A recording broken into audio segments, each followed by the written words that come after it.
High-level panelists from UNESCO, UNDP, and the UN Office for South-South Cooperation came together this week to underline the importance of a thriving cultural sector for the development of nations and to present the latest Creative Economy report. Of course, with the 2015 target date for the MDGs fast approaching, and with deliberations well underway on the next agenda, including in the very important open working group of the General Assembly on the SDGs, this report on the role of the creative economy in development is very, very timely. It points out that the creative economy and cultural industries can indeed contribute immensely towards achieving inclusive and sustainable growth when every country, every city, every community, and every individual is enabled to unleash their infinite inner energy and creativity.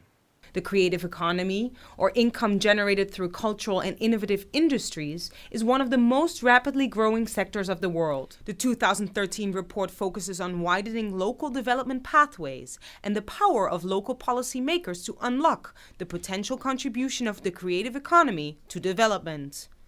Promoting widening local developmental pathways also requires effective partnerships that involve the private sector and all relevant actors at the local level. Investing in culture and the creative sectors helps foster civic engagement, dialogue between peoples and understanding, and that helps produce a peaceful and enabling environment for development. Culture, panelists emphasized today, has a transformative power, not just for job creation, but also for non-monetary gains. Gains that can nonetheless help countries becoming more inclusive and peaceful societies and towards achieving their development targets. Culture is what we are. It is the wellspring of collective imagination, meaning, and belonging. It is also a source of identity and cohesion at a time of change. It is a source of creativity and innovation. No society in the world can flourish without culture. No development can be sustained without it. What I've witnessed in my career is that culture transforms individuals, then communities, then countries, then the world. We must never underestimate its power and potential. The bottom line is that culture is not just something that's nice to have. It is as fundamental to human progress and peace as education.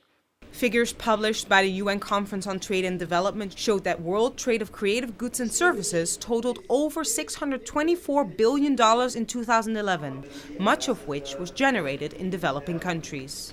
The creative sectors are the fastest growing part of the international service sectors worldwide. There's huge potential, and we're able in this book to give a lot of examples about how countries are harnessing the power of culture and creativity and their people's arts and crafts for development.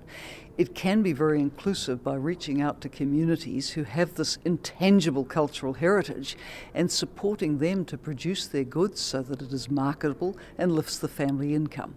So there are many, many levels at which the creative economy can operate, from the poorest, most marginalised communities all the way through to what a country may be able to do with its film sector, its music sector, its literature. Many opportunities.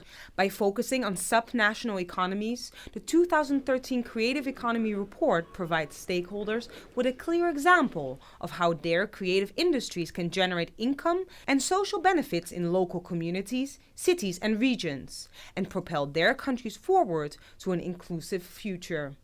Shari Naiman for South-South News from the United Nations.